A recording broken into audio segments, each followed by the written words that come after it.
তাইওয়ানের পূর্ব উপকূলের কাছে ইন্দোনেশিয়ার একটি যুদ্ধজাহাজ নিয়ে নৌ মহড়ার পরিকল্পনা করেছে চীন।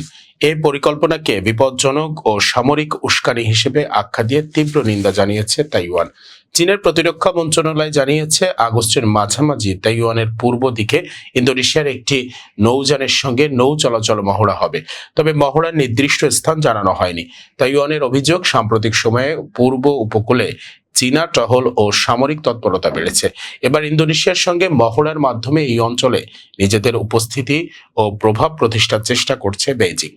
তাইওয়ানের সামরিক কর্মকর্তারা বলছেন, ইন্দোনেশিয়ার যুদ্ধজাহাজটি মূলত জাপান থেকে ফেরার পথে ওই এলাকায় অবস্থান করছে। ফলে তাৎক্ষণিক সামরিক হুমকি না থাকলেও এর ভূ রাজনৈতিক গুরুত্ব রয়েছে।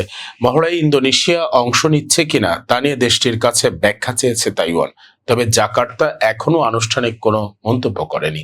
চীন তাইওয়ানকে নিজেদের ভূখণ্ডের অংশ দাবি করে। অন্যদিকে তাইওয়ান নিজেদের স্বশাসিত গণতান্ত্রিক অঞ্চল হিসেবে পরিচালনা করে আসছে। নতুন এই নৌ মহড়ার পরিকল্পনা তাইওয়ান প্রণালীর চলমান উত্তেজনাকে আরো বাড়াতে পারে বলে আশঙ্কা করা হচ্ছে।